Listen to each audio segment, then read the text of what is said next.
For those who are at the class Wednesday night, I'll make the same point here. I like to start off class like this, or any class, with singing, worship, reminding ourselves that we are coming before the Lord and thinking about Him from the standpoint of worshipers. He is God, we are His people. One of the dangers of study, whether it's Bible study or doctrinal study or whatever, is that we can in our minds reduce the faith or even God to an object that we're examining under a microscope.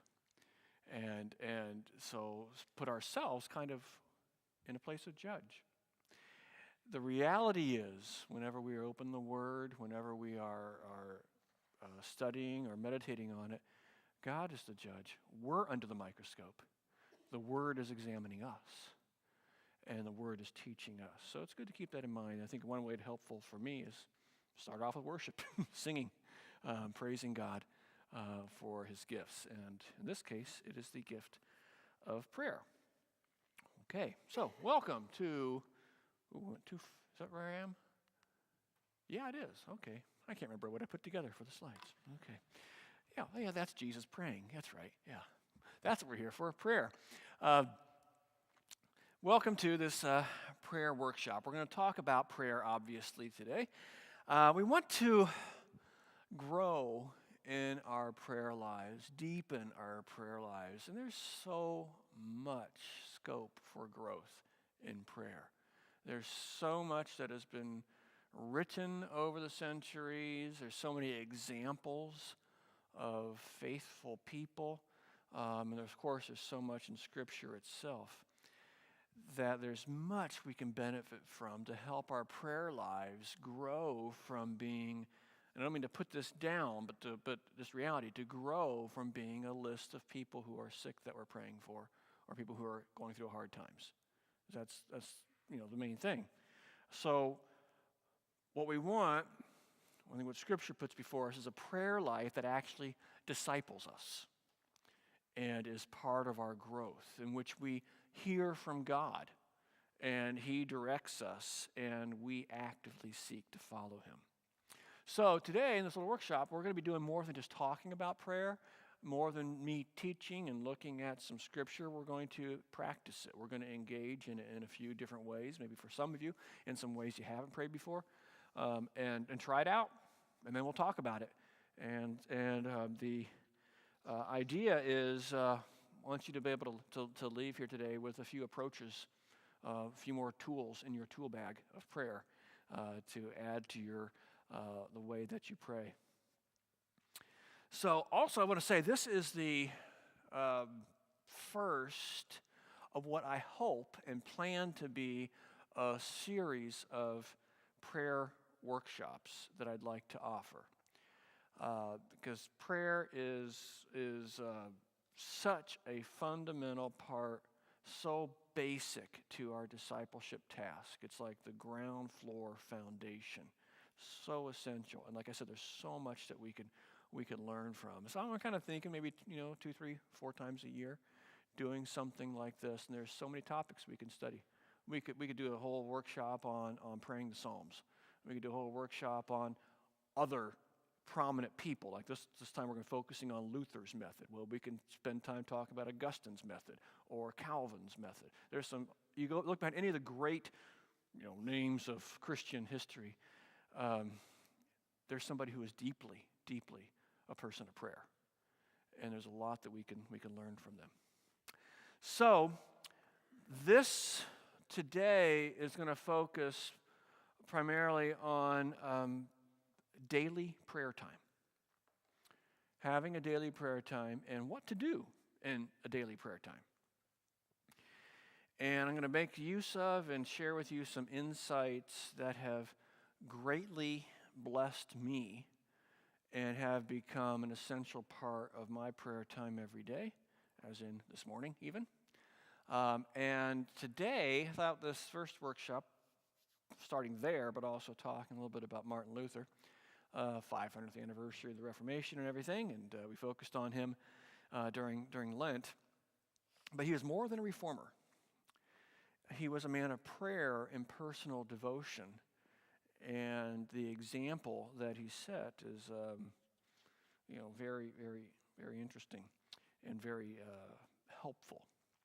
Now, there's a saying that I'd heard for years attributed to Luther, which allegedly he says, "I have so much to do today, I will never get it done unless I spend the first 3 hours in prayer." Okay. I looked up trying to find the source of that, and I can't find it. I think it's probably one of those, internet meme apocryphal stories about Luther. But it is known that he did spend considerable amount of time in prayer. And people around talking about an hour, 2 hours. It was very important to him. But what did he do in his prayer time? What do you do if you're praying for an hour? Like, wow. I mean, how do you keep focused for that long? But he had a way of doing it. Okay. There was a friend of his, actually it was his barber, who cut his hair and shaved him.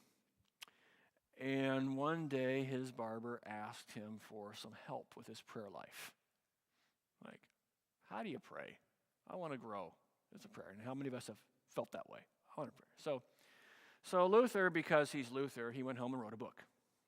That's what he was voluminously, writing all the time. It's a very little book. In fact, I'm going to give it to you today because it's available for free on the internet. It's a little booklet more so than a book. But apparently Luther felt that maybe he just need a little trim. Didn't need a whole lot of haircuts, so he could not have gone through the whole thing in the time of one haircut. So he went home and he wrote it out and sent it to Peter the barber with his response. And fortunately, he decided to publish it as well. And it has become a classic of devotional prayer. And it's something that has profoundly shaped my prayer time. So what did he focus on? Using the Lord's Prayer, primarily. Using the 10 Commandments extensively. Oh, I forgot to advance my little Martin Luther picture. And also using the Apostles' Creed. Okay? Now, you might recognize those three things. Of course, they're central parts of Christianity. Lord's Prayer, 10 Commandments, Creed. Those are the things he also writes about in his small catechism. Those considered just like your basic Christian knowledge and practice are wrapped up in them. So he used those for his prayer time. And we'll talk about today how he did that. And then also we're going to talk about something that's beyond Luther. And it gets into a little bit of what Calvin did as well. And that is applying Luther's approach to Scripture.